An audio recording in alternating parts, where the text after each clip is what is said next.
Every day after work, I secretly took 2 steel plates from the company and cut them into the same size. Then I hid them inside my suitcase, avoided the cameras, and placed the plates inside the ceiling. After 3 months of preparation, I finally collected 100 steel plates. I wrapped the plates with bandages and tied them tightly to my legs, then covered everything with pants. The remaining plates I hid inside my clothes. When I put on my shoes, my body suddenly floated up.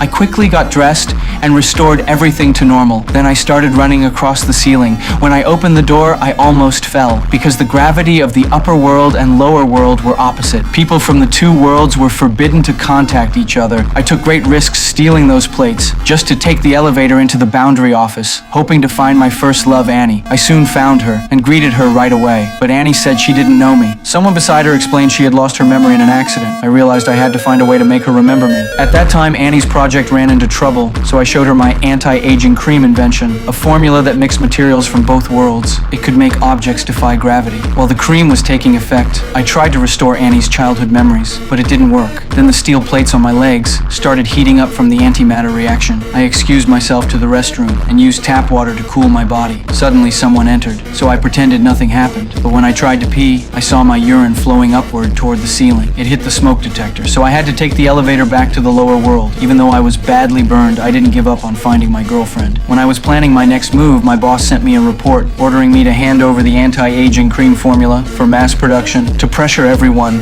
the company decided to fire 50% of employees. Those who couldn't contribute would be dismissed. My friend Jimmy was fired because he was too old. Before leaving, he gave me a gift. When I lifted the box above my head, I found a security pass inside. That would be very useful. Then Annie suddenly called.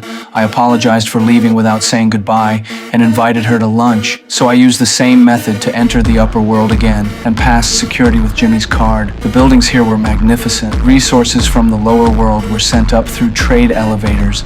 I didn't have time to admire them. Soon I arrived at the restaurant and met Annie again. She was curious why we worked in the same company, yet had never met before. I didn't answer. Instead, I tried to awaken her lost memory, but my rash behavior upset her, so I apologized. Then she agreed to stay for lunch. As our relationship grew closer, the plates under my feet began to smoke. I quickly ended the meal while stepping on the flames to put them out. When Annie left, the fire couldn't be stopped. I started running like crazy and jumped into the lake, then swam toward the center, took off all the steel plates, and used gravity to fall back into the lower world. My efforts helped Annie gradually recover her lost memories. It was a new beginning.